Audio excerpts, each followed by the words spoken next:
Students, चलिए जनजाति की कक्षा को आगे बढ़ाते हैं।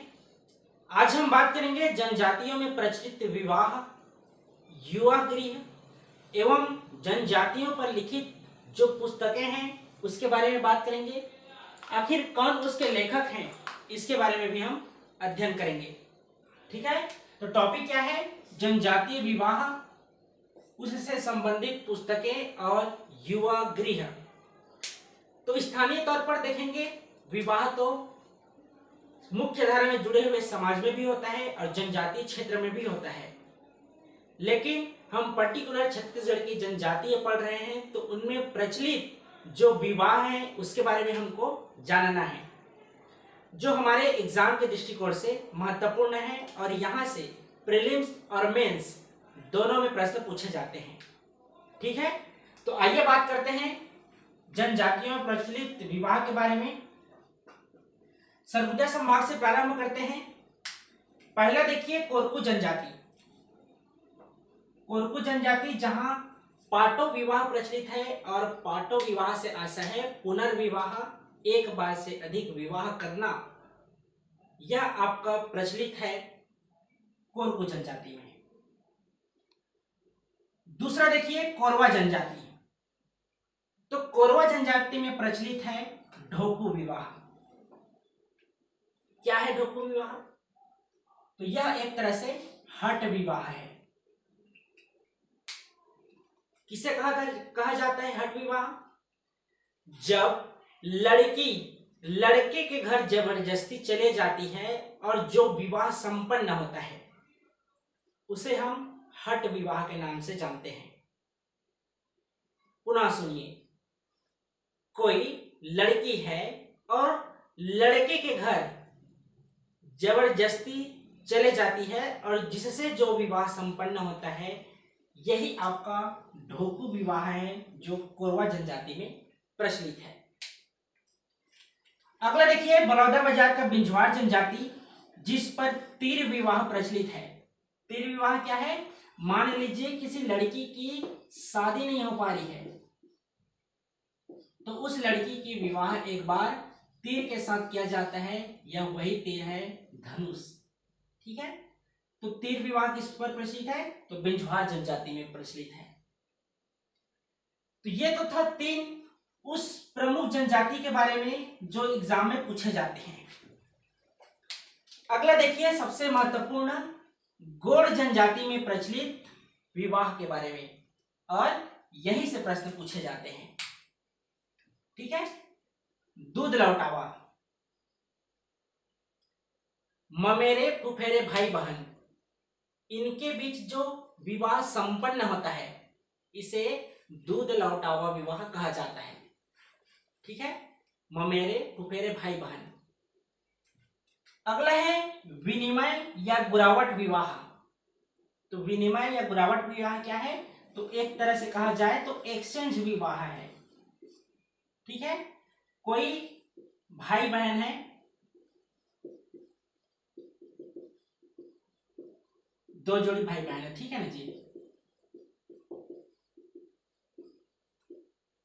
इस भाई का इस बहन के साथ शादी होता है तो यही प्रक्रिया इस भाई के साथ दूसरे बहन के साथ शादी करना, यह आपका विनिमय या गुरावट विवाह है कि वर और वधु का एक्सचेंज करना, जिसको दूसरे को बहन दिया गया है उसको दूसरे के बहन से शादी करना, यह गोंड जनजाति में प्रचलित है। तीसरा पाइसोतोर विवाह। पाइसोतोर विवाह मतलब अपहरण विवाह, लड़के के द्वारा लड़की को भगा कर लाना और उससे जो विवाह है संपन्न कराना, यह आपका पाइसोतोर विवाह है, पाने को आतुर। ठीक है, गोंड जनजाति में प्रचलित है। चौथा देखिए हट विवाह, अभी देखे हैं उसे कोरवा जनजाति में ढोकू विवाह कहा जाता है। तो लड़की द्वारा जबरदस्ती लड़की के घर चले जाना, उसके बाद जो विवाह संपन्न होता है यही आपका हट विवाह है। पांचवा देखिए लमसेना या चरघिया विवाह, इसे सेवा विवाह भी कहा जाता है। होता क्या है, कोई लड़का है किसी लड़की से जो भी करता हो, उस लड़की को पाने के लिए उसके पिता के घर में, लड़की के पिता के घर में काम करना पड़ता है। 1 साल 2 साल, ठीक है, और यहीं रहकर उसे सेवा देना पड़ता है। किसको पाने के लिए? उस लड़की को पाने के लिए। तो जो लमसेना, चरघिया या सेवा विवाह है, यह गौड़ जनजाति में प्रचलित है, ठीक है। तो यह है लमसेना विवाह। मेंस में आप पढ़ेंगे कि लमसेना विवाह 1-2 साल या 1-2 बच्चे होने के बाद, जब लड़की के पिता संतुष्ट हो जाते हैं, उसके बाद विवाह भी कराया जाता है, ठीक है। तो ये लमसेना विवाह हुआ।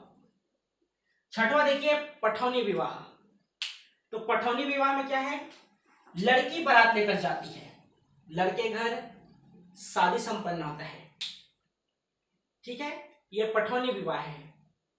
अगर सामान्य आप देखेंगे तो लड़के के द्वारा लड़की के घर बारात लेकर जाया जाता है और लड़की के घर में सारी जो रीति रिवाज परंपराएं हैं, विवाह संपन्न होता है और लड़की को विदा करके लड़के के यहाँ लाया जाता है। जबकि पठौनी विवाह जस्ट उल्टा होता है। लड़की लड़के के घर बारात लेकर जाती है, लड़के के घर में विवाह संपन्न होता है और लड़के को विदा किया जाता है, जो कौन से जनजाति में प्रचलित है? तो गौड़ जनजाति में प्रचलित है। तो यह हुआ छठवां। इस तरह से कुछ प्रमुख विवाह हैं जो एग्जाम में पूछे जाते हैं, हम उसी को अध्ययन कर रहे हैं। दूसरा टॉपिक हमारा युवा गृह। क्या है युवा गृह? जो युवा है और गृह 2 भागों में विभाजित है, अगर करना चाहें तो जो नव युवक और नव युवती हैं जिनका विवाह होने वाला है, उसे विभिन्न रीति रिवाज परंपराओं की शिक्षा प्रदान की जाती है। कहाँ? एक रूम में, एक घर में। उसे बताया जाता है कि आपको समाज में किस तरह से रीति रिवाज परंपराओं को मानते हुए एक दूसरे के साथ आपको जीवन साथी के रूप में चलना है। किसमें? युवा गृह में, ठीक है। तो यही है आपका युवा गृह में, जहां पर शिक्षा दी जाती है नव युवक नव युवतियों को, जो आने वाले जीवन में किस तरह से जीवन यापन करेंगे, किस तरह से एक दूसरे को साथ निभाएंगे, इसका शिक्षा दिया जाता है, ठीक है। आइए देखते हैं प्रमुख जनजातियों में प्रचलित युवा गृह को स्थानीय नाम क्या दिया गया है। तो सबसे महत्वपूर्ण जो पूछा जाता है मुड़िया जनजाति का, इसको अंतिम में देखेंगे। भारिया जनजाति, इसके युवा गृह का नाम है रंगबंग। भारिया जनजाति के युवा गृह का नाम है रंगबंग। उराव जनजाति के युवा गृह का नाम है धुमकुरिया। उराव जनजाति के युवा गृह का नाम है धुमकुरिया, जबकि रंगभंग भारिया जनजाति का युवा गृह है। अगला देखिए बिरहोर जनजाति। तो बिरहोर जनजाति के युवा गृह का नाम है गितियोना, ठीक है। तो ये 3 प्रमुख हुए आपके सरगुजा और बिलासपुर संभाग। नगेसिया और बिरहोर आपके रायगढ़ जिले के अंतर्गत आते हैं, ठीक है। भारिया का हुआ रंगभंग, उराव का धुमकुरिया, बिरहोर का गितियोना। अगला जी भुइया जनजाति, इसको आप याद रखिएगा। भुइया जनजाति के युवा गृह का नाम है घसरवासा, ठीक है। भुइया जनजाति के युवा गृह का नाम क्या है? घसरवासा। सबसे महत्वपूर्ण मुड़िया जनजाति। तो मुड़िया जनजाति के युवा गृह का नाम घोटुल है, ठीक है। जब युवा गृह में शिक्षा दी जाती है तो घोटुल में भी दिया जाता है, क्योंकि युवा गृह का नाम ही है घोटुल। तो इसमें आपको कुछ प्रमुख बातें याद रखनी पड़ेगी, जैसे जो पुरुष जिसका विवाह हो रहा है उसे चेली कहा जाता है। इसी पुरुष के जो प्रमुख बैठे रहते हैं, पुरुष के साथ जो प्रमुख बैठे रहते हैं, उसे सिरेदार कहा जाता है। महिला जिसका विवाह होना है उसे मुटियारिन कहा जाता है, और महिला के साथ जो प्रमुख बैठे रहती है उसे बेलोसा के नाम से जानते हैं।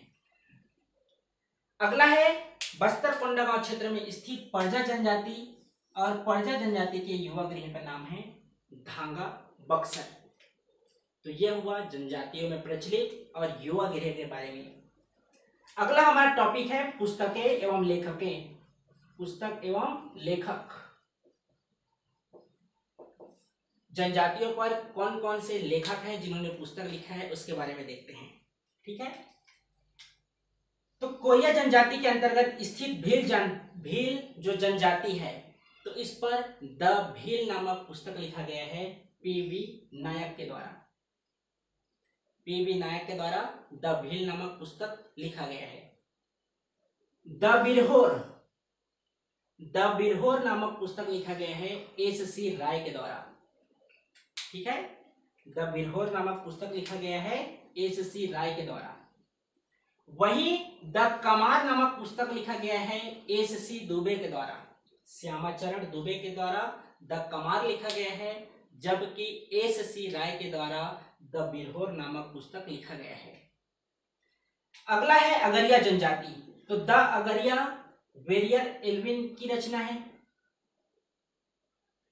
वेरियर एल्विन की अगली रचना बैगा जनजाति पर है, द बैगास। वेरियर एल्विन की तीसरी रचना है the Muria and their Ghotul. और चौथा याद रखिएगा द गौर, यह भी वेरियर एल्विन का रचना है। ठीक है, तो तीन आपके अगरिया जनजाति हुआ, बैगास और मुड़िया, चौथा है गौर जनजाति से संबंधित। ठीक है, तो एग्जाम में पूछा जाता है the Muria and their Ghotul. The Muria and their Ghotul किसके द्वारा लिखा गया है? तो वेरियर एल्विन के द्वारा। इसको याद रखिएगा। अगला है बैगा जनजातियों पर लिखी द ट्राइबल इकोनॉमी, दयाशंकर नाग की रचना है। क्या है?